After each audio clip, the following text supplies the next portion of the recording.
குளு குளுன்னு காத்து வீசுது. உங்கள் சத்யாவில் குளு குளு ஏசி ஆஃபர். ஐபிசி தமிழ் நேயர்களுக்கு வணக்கம். இன்றைய சிறப்பு அமர்வில் நம்மோடு இணைந்திருக்கிறார் ஐபிடிஎஸ் திருநாவுக்கரசு அவர்கள். வணக்கம். வணக்கம். என் தமிழ் தாய் உறவுகளுக்கும் அன்பு சகோதரருக்கும் உங்கள் நேயருக்கும். தேர்தலுக்கு இன்னும் ஒரு சில நாட்களே இருக்கக்கூடிய இந்த சூழலில் அண்மையில் நீங்கள் வெளியிட்ட அந்த சர்வே முடிவுகள் வந்து தமிழ்நாட்டு மக்கள் மத்தியில் எந்தளவுக்கு போயிருக்கு அப்படிங்கிறது ஒரு சில நாட்களாக சோஷியல் மீடியாவில் பார்க்குறோம். ஒரு சில பேர் இதை பற்றி பேசுகிறதையும் பார்த்துட்ருக்கோம். ஒட்டுமொத்தமாக நீங்கள் வந்து எத்தனை பேர் சேர்ந்து இந்த சர்வேக்கள் வந்து எடுத்தீங்க? கிட்டத்தட்ட வந்து இது வந்து பார்த்தீங்கன்னா 230 தொகுதிகளிலும் வந்து 2,10,752 பேர் அது ஒரே டைமில் பார்த்ததில்ல. பார்ட் 1 வந்து 81,375 பேர், பார்ட் 2 70,922 பேர், பார்ட் 3 வந்து 23,329 பேர், பார்ட் 4 வந்து 35,126 பேர். இது மொத்தம் சேர்த்தனா 2,10,752 பேர். இவ்வளோ எடுக்க மாட்டேன். எப்பயும் இந்த தமிழகத்தில் பொது தேர்தலாக இருக்கிறதால விசிறமாக தேர்தலாக இருப்பதனால இத்தனை இது எடுக்கப்பட்டது. இதில் வந்து இப்போ எடுக்க வந்து 35,126 பேர் எடுக்கப்பட்ட 4வது பார்ட்டு. இதுதான் இப்போ விடப்பட்ட பத்திரிகை சந்திப்பில் விடப்பட்டது. 4வது பார்ட்டில் வந்து 35,000 பேர் நீங்கள் சொல்கிறீங்க. அது வந்து ஒட்டுமொத்தமாக தமிழ்நாட்டில் தொகுதி வாரியாவா இல்லை வந்து தொகுதி வாரியாக ஒரு சட்டமன்றத்து 230 தொகுதிகளும் எடுக்கப்பட்டது. அது இது 4 பார்ட்டாக 4 வகையாக. இப்போ ஒரு வழியில் போனோம்னா அந்த வழியே போக மாட்டோம், அடுத்து வேறு வழியாக இது பண்ணுறது. இப்படி 4 வழிகளை இந்த முறை எடுத்தோம். முன்னெல்லாம் அப்படி எடுக்க மாட்டோம். அப்படியே போவோம், எடுத்து சர்வே, அப்புறம் டேட்டா, கரண்ட் டேட்டா, ஹிஸ்டார் டேட்டா, அப்புறம் பார்ட்டி வைஸ் டேட்டாஸ் எல்லாம் சேகரிக்கப்பட்டு ஒரு புள்ளி விவரத்தை வைப்போம். ஆனால் இந்த முறை புதிதாக தாபேக வந்ததுனால கணிப்பதில் பல சவால்கள் இருக்கிறது. ஏன்னா ஒரு மிகப்பெரிய அளவில் சுதந்திரம் பெற்ற பிறகு 70 ஆண்டுகளில் 2 திராவிட கட்சிகளுக்கு மிகப்பெரிய சரிவு. வலதுசாரி சித்தாந்தம் இல்லாமல் இடதுசாரி சித்தாந்த கொள்கையோடு வருகிற தாவேகா இப்போ வந்து நீட்டை ஒழிக்கிறேன்னா அவரும் நீட்டை ஒழிக்கிறார். ஸோ அப்புறம் திமுக அதிமுக ஓட்டுகள் தான் சற்று வலதுசாரி சித்தாந்தத்தில் அதிமுக இருக்குது, பாஜக கூட்டணி வச்சதால. ஆனால் இதில் இடதுசாரி ஓட்டுகள் இருக்கிற போது திமுக ஓட்டுகளை அதிகமாக பிரிக்கிறார், அதிமுக ஓட்டுகளும் பிரிக்கிறார். இப்படி பிரிக்கிற போது 2 கட்சி ஓட்டை பிரிக்கிற விஜய் அவர்களுக்கு ஒரு பெரிய சவாலான தேர்தலில் நான் கணிப்பதிலே நான் இந்த ப்ரெஸ் மீட்டில் கூட வந்து அவங்க தொகுதியை கணிப்பதில் சிரமம்னு சொல்லி நான் ஓப்பனாகவே ப்ரெஸ் மீட்டில் சொல்லிட்டேன். ஏன்னா இந்த தேர்தலை பற்றி அவங்களை கணிப்பது அவ்வளோ சாதாரண விஷயமா எனக்கு படலன்னு தோணுது. எந்த தேதியில் நீங்கள் வந்து பண்ணீங்க? இப்போ அலையன்ஸ்லாம் ஒட்டுமொத்தமாக வந்து ஏற்பட்ட பின்பாக தான் கண்டிப்பாக அதை பண்ணியிருப்பீங்க. வேட்பாளர்கள் வந்து இப்போ கடைசி நேரத்தில் தான் காங்கிரஸும் பாஜகவும் அறிவிச்சாங்க. அதுக்கு பின்பாக பண்ணப்பட்டதா இல்லை அதுக்கு முன்னாடி ஸ்டார்ட்? இல்லை, அதுக்கு முன்னாடியே ஸ்டார்ட் பண்ணி வேட்பாளர் இதோட இப்போ இந்த 14ஆம் தேதி வரையும் முடிக்கப்பட்டது. ஸோ கிட்டத்தட்ட அப்படி பார்த்தா 26ஆம் தேதி தொடங்கி 14ஆம் தேதி வரை எடுக்கப்பட்டது. அதனுடைய தொகுப்பு தான் இந்த ஆய்வில் நான் வெளியிடப்பட்டது. நீங்கள் இந்த சர்வே முடிவுகள் வெளியிடுறீங்க. நீங்கள் வெளியிடுறதுக்கு முன்பாகவே நேஷனல் மீடியா வந்து வெளியிடுறாங்க. அதேமாரி தமிழ்நாட்டில் இருக்கக்கூடிய பல்வேறு தனியார் நிறுவனங்கள் வெளியிடுறாங்க. கிட்டத்தட்ட இந்த ஒரு 15-20 நாட்கள்லேயே எனக்கு தெரிஞ்ச ஒரு 10 சர்வேயாவது வந்திருக்கும். அதில் உங்களுடைய சர்வே எந்த அளவுக்கு மாறுபட்டதாக இருக்கும், எந்த அளவுக்கு நம்பகத்தன்மை இருக்கும் அப்படிங்கிற ஒரு கேள்வி இருக்குது. இதில் ஒரு விஷயத்தை உண்மையை விளக்க வேண்டிய கட்டத்தில் இருக்கேன். இப்போ இந்த 26 ஆண்டுகளை நான் இருக்கிறதுல இந்த தேர்தலில் மட்டுமே கிட்டத்தட்ட திமுக அதிமுக 2 பேருமே வந்து பார்த்தீங்கன்னா கிட்டத்தட்ட 17 சர்வேக்கள் விடப்பட்டிருக்காங்க. அதிமுக ஜெயிக்குன்னு ஒரு குரூப்பு, திமுக ஜெயிக்குன்னு குரூப். நான் இதில் அரசியல் ஆய்வுகளுக்கு அப்பாற்பட்டு அரசியல் ஆலோசகராக ஒரு ஐபிடி ஸ்ட்ராட்டஜி நிறுவனம் நடத்துறதுனால இந்த நுணுக்கங்கள் எனக்கு தெரியும். அதனால் நான் வெளிப்படையாக சகோதரர் சொல்கிறேன், நான் சர்வேக்கள் அத்தனையுமே வந்து ஜோடிக்கப்பட்டது தான் நான் பார்க்குறேன். ஒழிய அது எனக்கு நிகராக ஒப்பிடுறதுன்னு ஒப்பிடும். அப்போ நீங்கள் தாவேக்கு ஆதரவாக சொல்ல போகிறீங்களா? இல்லை இல்லை, ஆதரவாக இல்லை. அப்படி அதான் தப்பு. அப்புறம் திமுக ஜெயிக்கணும் சொல்கிறேன். ஸோ இது சரி, ரைட்டு. நீங்கள் ஆரம்பத்துலேருந்து பாருங்கள், ஸ்டாலின் முதலமைச்சர் நான் தெளிவாக இருக்கேன். 4 ஆய்வுலையும் நான் சொல்லியிருக்கேன். ஆனால் விஜய் எப்போயாவது முதலமைச்சர் சொல்லியிருக்கேன். அது கூட மக்கள் விரும்புதில் வந்து அதிக பேர் சொல்லப்படுறாங்க விஜய். ஆனால் இதில் வந்து திமுக ஸ்டாலின் அவர்கள் தான் முதலமைச்சர்ன்ற அதுலேருந்து இன்றைக்கு வரை ஸ்டாண்டில் தெளிவாக இருக்கேன். 4 ஆய்வு உங்களோட உட்காந்துருக்கேன். ஏதாவது மாற்றி பேசியிருக்கேனா? ஸோ அதில் ஸ்டாண்டில் தெளிவாக இருக்கேன். அப்படின்னா நான் வந்து பார்த்தீங்கன்னா அப்புறம் நீ கிட்டத்தட்ட 1 இயராக நான் உட்காந்துருக்கோம். இப்போ இல்லை, 1 இயராகவே ஒவ்வொரு பார்ட்டாக உட்காந்துருக்கோம். நீங்களும் அந்த 1 இயராக ஒவ்வொரு பார்ட்டையும் விளக்கிறீங்க. அந்த வீடியோ கூட உங்கள்கிட்ட இருக்குது, உங்களோட இதுவும் தெரியும். அப்படி பார்க்குற போது அந்த ஸ்டாண்டில் நான் தெளிவாக இருக்கேன். விஜய்க்கான ஓட்டு வாங்கிறத இது புதுமையாக இருக்குது, நான் அதில் தெளிவாக சொல்கிறேன். வேறு ஒன்றுமே இல்லை. அது வந்து மற்றவங்களுக்கு அது சங்கடங்களே கசப்புகளை ஏற்படுத்துது. 2 திராவிட கட்சிக்கும் பெரும் பாதிப்பை தருவது விஜய் தான். அது எந்த மாற்றமும் இல்லை. கடந்த காலங்களில் சர்வே முடிவுகள் வந்து எக்ஸிட் போலாக இருக்கட்டும், அதுக்கு முன்பாக வந்த சர்வேக்களாக இருக்கட்டும், அது எல்லாமே பொய்த்து போயிருக்கு அப்படிங்கிறதையும் நம்ம கடந்த காலங்களில் பார்த்துருக்கோம். இந்த முறை வித்தியாசமான தேர்தல் அப்படின்னு ஒரு விஷயம் இருக்கும்போது அதில் அதில் உங்களுக்கு சோதருக்கு என்று IPDS.com பார்த்துருப்பீங்க. தொடர்ந்து வர தேர்தலில் இந்த வெற்றி பெற்றிருக்கா இல்லையா? 2019 ஆகட்டும், 2021 ஆகட்டும், 24 ஆகட்டும், கர்நாடக எலெக்ஷன் ஆகட்டும். 2016 ஒரு இன்சிடென்ட் வந்து 2016 நடந்தது. என்ன சொல்றது? மீண்டும் அதிமுக ஆட்சிக்கு வந்தது. அந்த மாதிரி இந்த முறை வந்து பொய்த்து போறதுக்கான வாய்ப்பே இல்லை. 2026 என்கிட்ட கூட கிராஸ் பத்திரிகையாளர் சந்திப்பில் கூட கேட்டாங்க. நான் மக்கள் நீதி கூட்டணி உருவாத்துக்கு முன்னாடி நான் விட்டேன். அதுக்கு அடுத்த சர்வே விட என்கிட்ட பொருளாதாரத்தில் நான் எடுக்கப்படலை. ஸோ அந்த மக்கள் நீதி உருவாத்துக்கு விட்டேன். அதுக்கு அடுத்து அப்போ வந்து திமுக தான் வாய்ப்பு இருந்துச்சு. மக்கள் நீதி உருவானதில் தான் அதிமுக வெற்றி வாய்ப்பாக இருந்துச்சு. அது பெரிய ஸ்டோரின்னு வச்சுக்கலாம். அது பிற்காலத்தை நீங்கள் ஒரு நிலைக்கு அதை சொல்கிறேன். அப்படி போது அந்த 2026 மாதிரி தேர்தல் இது அல்ல. 2021 தேர்தல் மாதிரியும் அல்ல. அதாவது இந்த தேர்தலை பொறுத்தவரை வரலாற்றில் இதுவரை நடந்த தேர்தலோடு ஒப்பிடுகின்ற தேர்தல் அல்ல. எம்ஜிஆர் ஜெயலலிதா ஒப்பிடுகின்ற தேர்தல் அல்ல. 1967 ஒப்பிடுகின்ற தேர்தல் அல்ல. இப்படி வரலாற்று பூர்வமான தேர்தலை விட புது தேர்தல். ஏன்னா இன்னைக்கு 41% ஆட்கள் வந்து இளைஞர்கள் பெண்கள் வந்திருக்காங்க. அது புதுமை. இன்னைக்கு 5,70,00,000 பேரில் 73,00,000 பேரில் கிட்டத்தட்ட வந்து 40% மிகப்பெரிய விஷயம். அது மட்டும் இல்லாமல் இளைஞர்கள் ஓட்டு அதிகமாக இருக்குது. இதில் இன்னொரு விஷயம், ஜென்சி ஓட்டு வந்து விஜய்க்கு போகுது, மீதியெல்லாம் இல்லைன்னு சொல்கிறாங்க. அந்த பார்வையே தப்புன்னு சொல்கிறேன். 50 வயசுக்கு 60 வயசுக்கு மேற்பட்ட சீனியர் சிட்டிசன் கூட இந்த முறை தாவேக்க விஜய்க்கு ஓட்டு போடுறாங்க. ஏன்னா 2 கட்சியுமே பிடிக்காம, அதிமுக திமுக 2 கட்சியும் பிடிக்காம. இப்போ திமுக சிறந்த கட்சி அதிமுக கிடையாது, அதிமுக சிறந்த கட்சி திமுக கிடையாது. ஏன்னா அதிமுக ஆட்சியிலும் இதே கொலைகள், கற்பழிப்புகள், பாலியல் பலாத்காரங்கள், சட்ட ஒழுங்கு சீர்கேடுகள் நிறைய நடந்தது. அதே போல திமுக ஆட்சியும் நடந்தது. ஸோ இந்த அடுத்த அதிமுக அதே நடக்கின்றத மக்கள் புரிதல் இருக்குது. அதே மாதிரி இந்த தேர்தலை பொறுத்த விஷயமா பார்க்கறது என்ன பிரதர்னா, தலைவருடைய தேர்தல் பிரச்சாரங்கள் கலைஞரப்போ இந்த தேர்தலுடைய கதாநாயகன் தேர்தல் அறிக்கை தான் சொல்லுவாங்க. அந்த இது ஒர்க் அவுட் ஆச்சு. இந்த 10 ஆண்டுகளாக எப்போ ஸ்ட்ராட்டஜி நிறுவனங்கள் தமிழ்நாட்டுக்குள்ளே வந்துச்சோ அவங்க தேர்தலுக்கு மேலே மக்கள் மீது நம்பகத்தன்மை இப்போது குறைஞ்சிருச்சு. இப்போ 2 கட்சிகள் 3 கட்சிகளும் தேர்தல் அறிக்கை சொல்லப்பட்டாலும் ஒன்று பின்னப்பட்டு தான் தேர்தல் அறிக்கை. இப்போ தாவேக்காகட்டும் திமுக ஆகட்டும் அதிமுக ஆகட்டும் ஒரே பின்னப்பட்ட தேர்தல் அறிக்கை தான் இருக்குது. அவங்களுக்கு ஒரு இணைய வேறுபாடு பெருசாக ஒன்றும் இல்லை, டிஃப்ரெண்ட் இல்லை. அப்படி பார்க்குறப்ப அந்த தேர்தல் அறிக்கை மீதான நம்பகத்தன்மை மக்கள் மத்தியில் ஏற்படல. அது வாக்காக மாறலை. அதை விட இன்னொரு விஷயம், தலைவருடைய பிரச்சாரங்களும் பெருசாக இம்பாக்ட் உருவாக்கலை. ஸோ அது நம்ம கேண்டிடேட் பிரச்சாரமும் பெருசாக இல்லை சொல்ற மாதிரி. இந்த முறை அது ஏன் வந்து இல்லன்னு நீங்க நினைக்கிறீங்க? அது பேட்டர்ன் மாறிடுச்சா இல்ல மக்களே விரும்புறது இல்லையா இல்ல சோஷியல் மீடியாவோட இம்பாக்ட் காரணமா? என்ன காரணம்? சோஷியல் மீடியா மட்டும் தான் செயல்பட்டு இருக்க ஒழிய ஃபீல்டு லெவலில் வந்து மக்களுக்கும் அந்த அரசியல் தலைவர்களுக்கான டிஸ்டன்ஸ் வந்து கீப் அதிகமாக இருக்கு. ஸோ தொடர்புகள் குறைஞ்சிருக்கு. தலைவர்களுக்கும் மக்களுக்குமான தொடர்பு குறைஞ்சிருக்கு, டிஸ்டன்ஸ் ஆயிருக்கு. அதே மாதிரி வந்து 2 கட்சிகள் மீதான கலைஞர் ஸ்டாலினுடைய எடப்பாடி அவர்களுடைய ஆட்சியும் ஸ்டாலின் அவருடைய ஆட்சியும் மக்கள் பார்த்துட்டாங்க. ஸோ அப்படின்ற போது 2 ஆட்சியும் பிடிக்காம மாற்றி ஓடுன்ற ஒரு வாய்ப்பு வந்து 21 சீமான் அந்த இடத்துல இருந்தார்.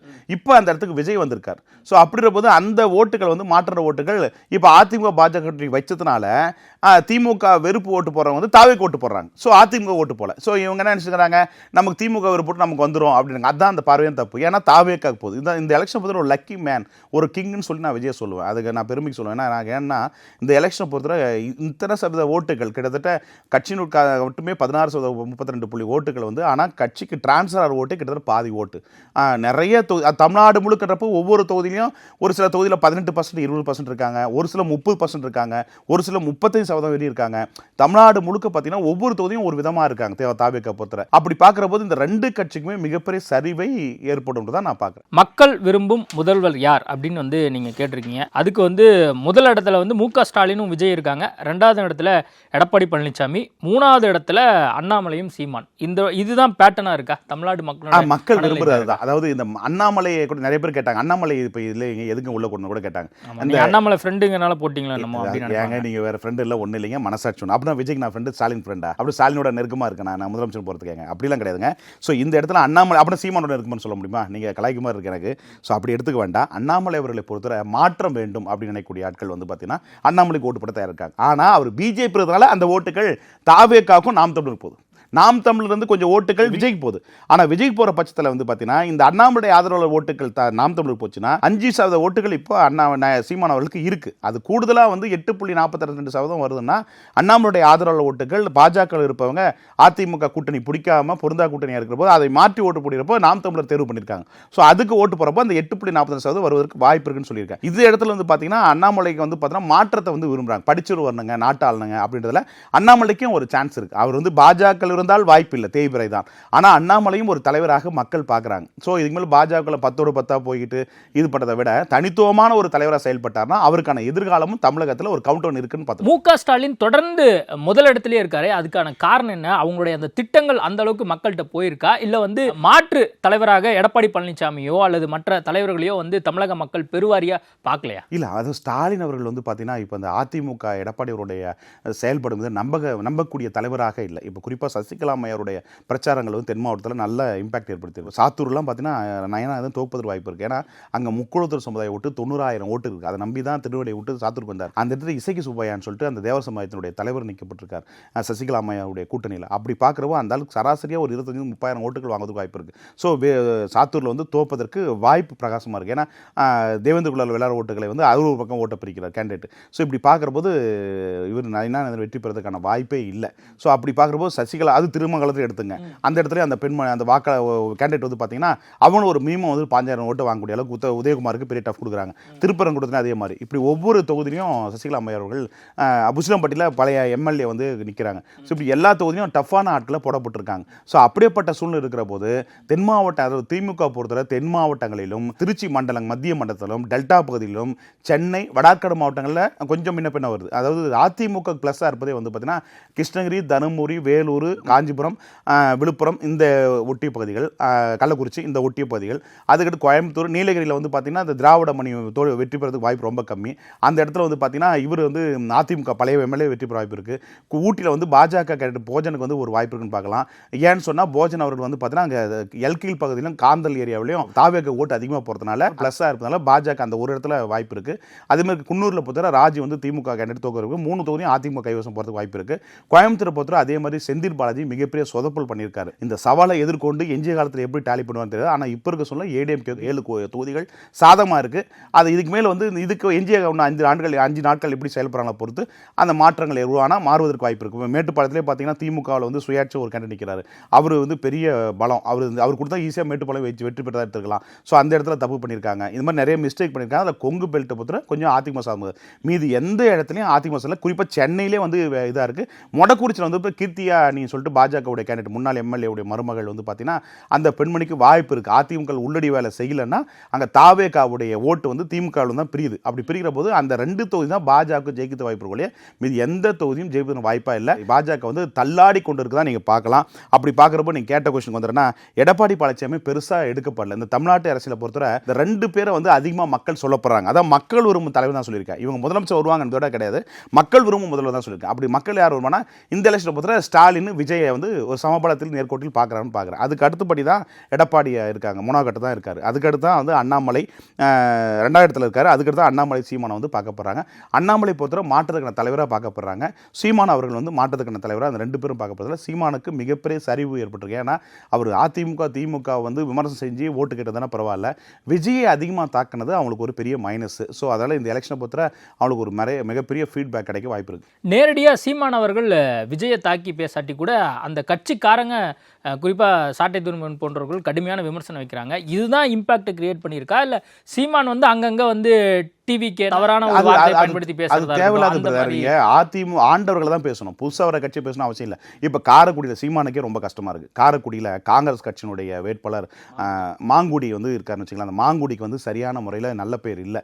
இதுவரையும் சிதம்பரம் அவர்கள் இப்படி இறங்கி வேலை செய்யவே மாட்டார். முறை இறங்கி வேலை செய்கிறார், விமர்சனம் படுத்துறாரு. அப்படிலாம் எம்பி எலெக்ஷன் கூட அவங்க மகன் தான் போகிறவர்களே அவர் போனதில்லை. முதல் போகிறார். குடித்தண்ணீர் பிரச்சனை இன்னைக்கு வரையும் இருக்குது காரைக்குடியில், இதுவரையும் தீர்க்கப்படலை. அதில் மாங்குடி அவர்களுடைய பேர் கெட்ட பதத்தில் மாங்குடிக்கு வாய்ப்பு இல்லை. அதுக்கடுத்து அமமுக சார்பில் நிற்கப்படுற தேர்போகி பாண்டியன் அவர் வந்து பார்த்தீங்கன்னா சாதி ஓட்டுகள், தேவர் சேர்வை ஓட்டுகளை தான் பிரிக்கிறார். மற்றபடி அவர் வெற்றி பெறதுக்கு அவருக்கும் வாய்ப்பு இல்லை. சீமான் அவர்களுக்கு வந்து கொஞ்சம் வாய்ப்பு இருந்துச்சு. அது என்ன விஜய் வந்த பிறகு மாறிடுச்சு, களம்புல டோட்டல் மாறிச்சு. இதில் குறிப்பாக இன்னொரு விஷயம்னா பிரபுடைய ஃபேமிலி ஃபுல்லாக காங்கிரஸ் குடும்பம். டாக்டர் பிரபுடைய டிகே பிரபுடைய குடும்பம் வந்து காங்கிரஸ் குடும்பம். அந்த காங்கிரஸ் குடும்பத்தால் காங்கிரஸ் வந்து ஆதரவும் கிடைக்குது. அது இல்லாமல் நல்ல ஃபீல்டு ஒர்க் பண்ணதுனால விஜய் வந்ததுக்கு பிறகு பூஸ்ட் ஆகி இன்னைக்கு தாவேகா வந்து காரைக்குடியில் 100% வெற்றி பெற வாய்ப்பு இருக்குதா நீங்கள் பார்க்கலாம். அந்த 4 முனை போட்டியில் பிரபு அவர்கள் தலை தப்பித்து தாவேகா வெற்றி பெற்று ஒரு சட்டமன்ற போவதற்கு வாய்ப்பு இருக்குது. இதை நீங்கள் எழுதி வச்சிங்க. தாவேகா இன்னொரு தொகுதி லக்கு தொகுதி, அறந்தாங்கி தொகுதி, அந்த இடத்துல வந்து பாருங்க லக்கு எப்படின்னு பாருங்க. பாஜக காங்கிரஸ் நிற்குது, இந்த இடத்துல தாவேகா நிற்குது. அந்த இடத்துல பாருங்க இஸ்லாமிய ஓட்டு 40,000 ஓட்டு இருக்குது. இஸ்லாமிக் கேரக்டர் வேறு யாரும் போடலை. அதுக்கடுத்து வந்து பார்த்தீங்கன்னா பட்டி சமுதாய ஓட்டுகள் 30,000 ஓட்டு இருக்குது. மீதியெல்லாம் ஓட்டுகள் இருக்குது. அப்புறம் போய் சால்ராக பார்த்தீங்கன்னா இந்த முகமது பர்வேஸ் என்ற சொல்லக்கூடிய கேண்டிடேட் வந்து தாவேகா வெற்றி பெற்ற 2 தொகுதி வெளியில், அதாவது சென்னை தாண்டி வெளியில் லக்கி கேண்டிடேட்டாக இருக்காங்க. காரைக்குடியும் அறந்தாங்கியும் வெற்றி கன்ஃபார்மாக கிடைச்சிடும். நீங்கள் பேசும்போது அண்ணாமலையும் அந்த அடுத்த யார் முதல்வராக போகிறாங்க அப்படிங்கிற கேட்டகரியில் நீங்கள் வந்து மென்ஷன் பண்ணி மக்கள் சொல்கிறாங்கன்னு சொல்லியிருந்தீங்க. இப்போ அண்ணாமலை அதிமுகவுக்காக பிரச்சாரம் பண்ண ஆரம்பிச்சிட்டாரு, அந்த கட்சியினுடைய பாஜக வேட்பாளர்களுக்காக பிரச்சாரம் பண்ண ஆரம்பிச்சிட்டார். அப்படின்னு இருக்கும்போது இன்னும் அண்ணாமலையை வந்து ஒரு முக்கிய இடத்துல தமிழக மக்கள் பார்க்குறாங்க அப்படிங்கிறத எப்படி புரிஞ்சுக்கிறது? அண்ணாமலை அவர்களை பொறுத்தவரை என்னென்னா ஆனஸ்டியாக கடைசியில் இந்த கூட்டணிக்காக பாடுறான்னு பார்க்கணும். அதனுடைய ஃபாலோவர்ஸ் எல்லாமே மனங்கள் ஒத்து போகவில்லை. மனங்கள் எல்லாமே மாறி இருக்கு. அவங்க பாஜக கொண்டு ஓட்டு போடவே மாட்டாங்க. அவங்களும் பணி செய்கிறாங்க ஒழிய மாற்றி ஓட்டு போடுறது. அதான் சொன்னேன், ஃபஸ்ட்டு சொன்னேன், தாவேக்காவுக்கும் நாம் தமிழுக்கும் ஓட்டு போடுறதுக்கு வாய்ப்பு இருக்குது. 7% ஓட்டு இருக்குன்னு வச்சுக்கலாம். அந்த 7% ஓட்டு மாறி ஓட்டு போகிறதுக்கு வாய்ப்பு இருக்க ஒழிய அண்ணாமலை என்னதான் பிரச்சாரம் செஞ்சாலையும் அதிமுக எடப்பாடி தான் முதலமைச்சர் நாளைன்னு சொன்னாலும் அந்த ஓட்டுகள் போகாது. ஏன்னா அந்த பொறுப்பை எடுத்தவர் எடப்பாடி தான் புரிதல் வந்துருச்சு. அப்புறம் போது அவனுக்கான தலைவன்றது அண்ணாமலை பார்த்தாங்க. ஸோ அவரும் ஒரு கூட்டத்துக்கு தலைவர் தான். அவருக்கும் அவரை சுற்றி ஒரு கூட்டம் இருக்குது, இல்லைன்னு சொல்ல முடியாது. விசுவாசினும் இருக்குது. ஸோ அந்த நபர்கள்லாம் பார்த்தீங்கன்னா மாற்றி தான் ஓட்டு போடுறாங்க. இப்போ அந்த அவரை சார்ந்த நெருக்கமாக இருக்கக்கூடிய நபர்கள் கூட அதிமுக பாஜக கூட்டணிக்கு ஓட்டு போடல. ஸோ அந்த அவங்ககிட்ட நெருக்கமான நபர்கள் கூட நான் கேட்க போது கூட பார்த்தீங்கன்னா, சார் நான் எங்கள் தலைவரையே இல்லாத போது அப்புறம் என்னங்க நான் இந்த கூட்டணி இதுக்கு ஓட்டு போடணும், நானே தாவேக்கு மாற்றி போகிறேன்னு சொல்லக்கூடிய பேர் சொல்லணும்னு நினைக்கிறேன். அப்படியே அந்த நபர்கள் சரி நபர்கள் கூட அப்படி சொல்கிறாங்க. அப்படி பார்க்குற போது அண்ணாமலை அவர்கள் என்னதான் இந்த முறை பிரச்சாரம் தமிழ் முழுக்க போனாலும் அவருடைய ஆதரவாளர்கள் அவருடைய ஃபாலோவர்ஸ் எல்லாமே மாற்றி ஓட்டு போகிறது தான் வாய்ப்பு இருக்க ஒழிய அந்த ஓட்டுகள் தாவேக்காவுக்கும் நாம் தமிழருக்கும் போவதாக வாய்ப்பு இருக்க ஒழிய அதிமுக பாஜக கூட்டணிக்கு பின்னடைவே தான் இருக்குன்னு நான் பார்க்குறேன். கலாவியில் அடுத்த கேட்ட விஷயம் வந்து என்னென்னா, தமிழகத்தில் இனி கூட்டணி ஆட்சியே அப்படின்னு வந்து பார்த்ததுக்கு பர்சன்டேஜ் வைஸ் வந்து திமுக, காங்கிரஸ், விசிக மற்றும் சில கட்சிகள் அதுக்கு வந்து வெற்றி வாய்ப்பு 31.53%லேருந்து 39.80 வரைக்கும் கொடுத்துருக்கீங்க. தாவேக்கா வந்து 28லேருந்து 33 வரைக்கும் கொடுத்துருக்கீங்க. அதிமுக, பாஜக, பாமக இன்னும் கூட்டணி கட்சிகள்லாம் சேர்ந்து 27.38%லேருந்து 35, நாம் தமிழர் கட்சி 5லேருந்து 8.42, நோட்டா 2.86, பிற 3.81 கொடுத்துருக்கீங்க. ஸ்டில் வந்து திமுக அலையன்ஸ் வந்து நல்லா ஸ்ட்ராங்காக இருக்கிறதா தான் தெரியுது. இதில் ஒரு சிக்கல் இருக்குது சார். இதில் ஏன் 31, 39 போட்டிருக்குன்னா, தற்போதுள்ள சூழ்நிலையில் 31.53. திமுக வந்து இந்த முறை 5000 ரூபாய் கொடுத்ததும் பெருசாக இம்பாக்ட் தேர்தலை ஏற்படுத்தலை. மறந்துட்டாங்க. அது ஓட்டாக மாறலை. அதுக்கடுத்து வந்து இப்போ கொடுக்குற காசும் எப்படி ஓட்டாக மாறுறதோ ஒரு கேள்விக்குறி இருக்குது. ஸோ அது வந்து அடுத்த ஆய்வில் எக்ஸிட் போல் தான் தெரிய வரும். அது ஒரு பெரிய சவாலாக இருக்குது. அதுக்கடுத்து என்னாச்சுன்னா, அந்த 39.80 அது ரெண்டாவது ஏன் சொல்கிறேன்னா, தாவேக்கா ஓட்டை எந்த அளவுக்கு கண்ட்ரோல் பண்ணுறாங்களோ அதன் அடிப்படையில் ஓட்டு இன்க்ரீஸ் ஆகிற பட்சத்தில் இப்போ 39.80, 41, 42 இப்படி அதிகமாச்சுன்னா சீட்டு இன்க்ரீஸ் ஆகும். நீங்கள் சொன்னது மாதிரி இப்போ தாவேக்கா ஓட்டை எந்த அளவுக்கு கண்ட்ரோல் பண்ண போகிறாங்க அப்படின்னு நீங்கள் வந்து ஒரு ஆப்ஷனாக வைக்கிறீங்களே, அது எல்லா மற்ற கூட்டணி கட்சிகள் கிட்டத்தட்ட 25 பேர் வந்து இருக்கிறாங்க அப்படிங்கும் போது அதை கண்ட்ரோல் பண்ணிடுவாங்கன்னு நீங்கள் நினைக்கிறீங்களா? பண்ணுறதுக்கு வாய்ப்பு இருக்குது. ஏன்னா திமுக அதிமுக தானே அந்த தாவேக்கில் இருக்காங்க. ஸோ அந்த மாதிரி ஒரு கால் அது நடந்தால் சதவீதங்களை உதயம் பர்சன்ட் அதிகமாகும். இப்போ நான் 39.80 உச்சம் அதிகமானு சொன்னால் 42 வந்துச்சுன்னா 156 வரையும் போகிறது வாய்ப்பு இருக்குது. இல்லைன்னு சொன்னால் 31.50 இருந்துச்சுன்னா 90 ஓட்டு சீட்டுகள் தான் கிடைக்க வாய்ப்பு இருக்குது. ஸோ அதுக்கு மேலே தொங்கு சட்டமன்ற அமைப்பு கூட வாய்ப்பு இருக்குது. ஏன்னா இந்த எலெக்ஷன் பொறுத்த இப்படிப்பட்ட பார்வையில் தான் நீங்கள் பார்க்கணும். வரலாற்றிலே இது புதுமையான தேர்தல். குறிப்பாக சொல்லணும்னா, நான் 4 ஆய்வு அடிப்படையில் பார்க்குற போது தாவேக்காவுக்கு குறைஞ்சபட்சம் 1,40,00,000 ஓட்டுகள் போவதற்கு வாய்ப்பு இருக்குன்னு நினைக்கிறேன். ஸோ இது எவ்வளோ ஏறுது இறங்க தான் எங்களை போன்ற ஆய்வாளர் ஆலோசனை நாங்கள் பார்க்க வேண்டியதுன்னா, அந்த தேர்தலில் விஜய் ஓட்டு எவ்வளோ ஏறுது இறங்குது. ஸோ இறங்குச்சுன்னா யாருக்கு பாதிப்பு, ஏறுச்சுன்னா யாருக்கு ப்ளஸ் அப்படின்றது தான் இந்த எலெக்ஷனை பொறுத்தவரை நாங்கள் உன்னிப்பாக பார்க்க வேண்டியதாக இருக்குது. அப்படி பார்க்குற போது நாங்கள் எடுத்து வர ஆய்வில் பார்க்குற போது குறைஞ்சபட்சம் விஜய் அவர்கள் 1 கோடி ஓட்டுகளை தாண்டி போவதற்கு வாய்ப்பு இருக்குது. அதுதான் எந்த கட்சிக்கு பாதிப்பு அப்படின்றது தேர்தல் முடிவுகள் தான் தெரிய வரக்கூடிய நிலைமை இருக்கக்கூடிய அக்யூரன்சி டேட்டாவில் கிடைக்கல. ஏன்னா இந்த கட்சி தாவேக்கு வந்த பிறகு வரலாற்று டேட்டா, பழைய கரண்ட் டேட்டா, ஹிஸ்டா டேட்டா எதுவுமே ஒப்பிட முடியல. ஸோ ஒப்பிட முடியாத விஸ்திரமான இருக்கிற போது இது தேர்தல் முடிவில் தான் நமக்கு புலம்படும். அப்படி பார்க்குற போது திமுக சொல்லப்பட்ட பஸ் தாவேக்கு வரும்போது 28.82. இது எல்லா தொகுதியும் இல்லை. அதை நீங்கள் தமிழ்நாடு முழுக்க எடுத்துக்க வேண்டாம். அந்த அப்படி இருக்குன்னா நீங்கள் கோர் ஓட்டு வந்து 16.32 தான் கட்சியுடைய கோர் ஓட்டு. அதுதான் இருக்குது. அதில் ஒரு 2% ஏறும் இறங்கும் எல்லாருக்கும் 210 தொகுதியும் அப்படி பார்க்கணும். ஆனால் இது வந்து 28.82 நிறைய தொகுதியில் 73 தொகுதியில் இந்த மாதிரி வராங்க, நெக் டு நெக் வராங்க. அதில் 33 அதுக்கு மேலே ஒரு 2% கூடுதலாக போனால் வெற்றி வாய்ப்பு நெருங்களுக்கு வருவாங்க. இப்போ வடார்காடு மாவட்ட ஓட்டு பதில் 11 சட்டமன்ற தொகுதியில் தாவேக்கா முன்னில் இருக்குது. ஸோ திமுக தாவேக்கான இருக்குது. ஸோ அந்த மாதிரி பார்க்குறப்போ நிறைய சான்சஸ் இருக்குது. இப்போ சென்னை மண்டலத்திலே எடுத்துட்டிங்கன்னா கூட பார்த்தீங்கன்னா கிட்டத்தட்ட 16 சட்டமன்ற தொகுதியில் குளத்தூர் தொகுதியில் திமுக வெற்றி பெறும், சேப்பாக்கத்தில் திமுக வெற்றி பெறும், தீநகரில் வந்து புசியானது, அதுக்கடுத்து வந்து சத்யா, இவங்க 2 பேருக்கான போட்டி தான் இருக்கா ஒழிய திமுக 3 தான் இருக்குது. ஸோ அப்படி பார்க்குறப்போ அந்த இடம் அப்புறம் ராயபுரம் அதே மாதிரி மும்முனை போட்டி இருக்குது. மீது எல்லா தொகுதியும் திமுக தாவேக்கு தான் இருக்குது. இப்போ எக்மோரில் ராஜ்மோகனா தமிழன் பிரசன்னாவா, அதே மாதிரி வில்லிவாக்கத்தை பொறுத்தவரை ஆதவர்ஜனாவா அண்ணாநர் கார்த்தியா, இந்த மாதிரி நெக் டு நெக் ஃபைட்டாக இருக்குது. இப்போ மயிலாப்பூரில் எடுத்துங்க வெங்கட்ராமனா மயிலை தாவேலுவா, இந்த மாதிரி இந்த சென்னை மண்டலத்தை பொறுத்தவரை வெரி ஸ்ட்ராங்காக தாவேக்கா இருக்குது. அதே மாதிரி வடக்காடு மண்டலம் தாவேக்கா வீக்காக இருக்குது. ஸோ கோயம்புத்தூரில் வந்து கொஞ்சம் தாவேக்கா நல்லா ஓட்ட வாங்குது. அதாவது சராசரியாக பார்த்தீங்கன்னா ஒரு தொகுதிக்கு 40,000-50,000 ஓட்டு வரையும் தாவேக்கா வருவதற்கு வாய்ப்பு இருக்கிறது. ஆனால் இதில் 33% வந்துச்சுன்னா அதாவது 73 தொகுதி இழுபறியும் போட்டிருக்கு இல்லையா, அதில் தான் வந்து சிக்கல் நிற்குது. அந்த 73 தொகுதியும் தாவேக்கா 3 முனை ஃபைட்டாக இருக்குது. அதில் யாருக்குனாலும் ரிசல்ட் மாறும். ஸோ ரிசல்ட் மாறும் தான் அதில் கூடுதலாக தாவேக்கா வந்து ஒரு 2 2% சேர்த்து வாங்கினா சீட்டுகள் வந்து அதிகமாக வரதுக்கு வாய்ப்பு இருக்கிறது. ஸோ அப்படி பார்க்குற போது 33% உச்சம் தாவேக்காவுக்கு தொடர்ந்து வாய்ப்பு இருக்குது. அந்த நிலையில் போச்சுன்னா தொங்கு சட்டமாகவே வாய்ப்பு இருக்குது. இந்த ஓட்டுகள் கண்ட்ரோலாக 28.88 வந்துச்சுன்னா இன்னும் கொஞ்சம் கண்ட்ரோல் ஆச்சுன்னா திமுகவுக்கு ப்ளஸ் அமையும். இல்லைன்னு சொன்னால் அதிமுகவுக்கு ப்ளஸ் அமைத்துக்கு வாய்ப்பு உண்டு. ஸோ இப்படி பார்த்தீங்கன்னா அதிமுக பாஜக கூட்டணி 27.32 வந்து 35% ஓட்டுகள் இருக்குது. கிட்டத்தட்ட சராசரியாக பார்த்தீங்கன்னா 53 தொகுதியிலேருந்து 70 தொகுதியில் வாய்ப்பு இருக்குது. வேலூர், திருப்பத்தூர், இந்த பெல்ட்டெல்லாம் வடக்கு மாவட்டங்கள்லாம் சொல்லிட்டு அதுக்கடுத்து கோயம்புத்தூர், இந்த ஜூனில் வந்து அதிமுக ப்ளஸ்ஸாக இருக்குது. சென்னையில் வந்து வாய்ப்பு ரொம்ப கம்மி. அதே மாதிரி வந்து பார்த்தீங்கன்னா மத்திய மாவட்டங்கள் வந்து வாய்ப்பு ரொம்ப கம்மி. டெல்டா பகுதியில் 4 சீட்டு தான் அதிமுக சாதமாக இருக்குது. சவுத்துலேயும் வந்து அதே மாதிரி தான் அங்கே ரொம்ப கம்மியாக இருக்குது. ஸோ இவங்களுக்கான ப்ளஸ் அதிமுக வருதுன்னா அதிக சீட்டு வரும்னா இந்த வடக்கு மண்டலம், வெஸ்ட் ஜோனில் மேற்கு மண்டலம் மட்டும்தான் வாய்ப்பு இருக்க ஒழிய மற்ற இடங்களில் பரவலாக 1 சீட்டு 3 சீட்டு 4 சீட்டு வாய்ப்பு இருக்க ஒழிய 53 70 சீட்டு தாண்டி போகிறதுக்கு மிகப்பெரிய அபூர்வமாக அதிமுக இருக்குன்னு எடுத்துக்கலாம். அது 30% மேலே போச்சுன்னா தாவேக்கா ஓட்டு அதிமுக கண்ட்ரோல் ஆச்சுன்னா ஆனால் பாதிப்பு திமுக பாதிப்பு. இப்படி 2 பேருக்கான சிக்கல் இருக்குது. ஸோ இந்த முடிவுகள் வந்து எலெக்ஷன் நேரத்தில் முடிவுகள் தான் நமக்கு புலம்பட முடியும். எவ்வளோ ஓட்டு ஏறு இறங்க வச்சு தான் நம்ம இது எக்ஸிட் போல தான் கிடைக்கும். அப்படி பார்க்குற போது நாத்தாக்காவும் என்ன பிரச்சனைனா 5% ஓட்டு இப்போ இருக்குது. இதில் 8.82% ஏன்னு சொன்னால் இப்போ அண்ணாமலையுடைய ஆதரவாளர் ஓட்டு இருக்குது. பாஜக கூட்டணி பிடிக்காம மாற்றி ஓட்டு போகிறாங்க. விஜயை பிடிக்காம நாம் தமிழ் ஓட்டு போடுறாங்க. ஆனால் நாம் தமிழ்ந்து ஓட்டும் ட்ரான்ஸ்ஃபர் ஆகுது, தாவேக்கு ட்ரான்ஸ்ஃபர் ஆகுது. அப்படி பார்க்குற போது அந்த ட்ரான்ஸ்ஃபர் பட்சத்தில் இந்த பக்கம் ஓட்டுகள் விட்டுருக்க ட்ரான்ஸ்ஃபர் ஆச்சுன்னா 8.42% ஓட்டை வாங்கி கட்சி அங்கீகாரம் பிடிப்பதற்கு வாய்ப்பு இருக்கிறது. நோட்டாவுக்கு ஒரு 2.86 போடுறாங்க. பிற வந்து எதுனா சசிகலா அம்மையார், வாழ்வுரிமை கட்சி வேல்முருகன், அதுக்கடுத்து வந்து பார்த்தீங்கன்னா ராமதாஸ் ஐயா, இவங்கெல்லாம் சேர்த்து தான் அந்த 3.83 அடங்கும். ஸோ இதில் வந்து அவங்க பசை ஓட்டு தான் வாங்கும்போது சீட்டாக கன்வெர்ட் ஆகிறது வாய்ப்பு ரொம்ப கம்மின்னு பார்க்கலாம். வேல்முருகன், சசிகலா, ராமதாஸ் இவங்களுடைய ஃபேக்டர் எந்த அளவுக்கு ஃபீல்டில் வந்து இருக்கிறதா பார்க்குறேன். அது கணிசமான ஓட்டுகளை பிரிக்கும். இப்போ சசிகலாவுடைய இம்பாக்ட் கட்டாயம் உண்டு, ராமதாஸ் அவர்களுடைய இம்பாக்ட் உண்டு. ஏன்னா ராமதாஸ் அவர்கள் நிற்கப்பட்ட கேண்டிடேட்டில் குறைஞ்சபட்சம் மினிமம் 10,000 ஓட்டு வாங்குற அளவுக்கு ஆட்கள் போட்டிருக்காங்க. ஃபேஸ் வேல்யூ உள்ள போட்ட ஆட்கள் போட்டிருக்காங்க. அதெல்லாம் அதிமுக சரிவு தான். அதிமுக நிறைய பலவீனமாக இருக்குது. ஸோ இப்படி பார்க்குறப்போ திமுகவுக்கு நிறைய ப்ளஸ்ஸாக இருக்குது. கூட்டணி மிகப்பெரிய பலம். தேர்தலில் வந்து பார்த்தீங்கன்னா அணுகுமுறையாக இது வரலாற்றிலே வந்து இதுவரை அல்லாத அளவுக்கு திமுக தேர்தலில் சூப்பராக அணுகிருக்கான்னு பார்க்குறேன். ஏன்னா யாருமே இலனமாக எடுத்துக்கூடாது.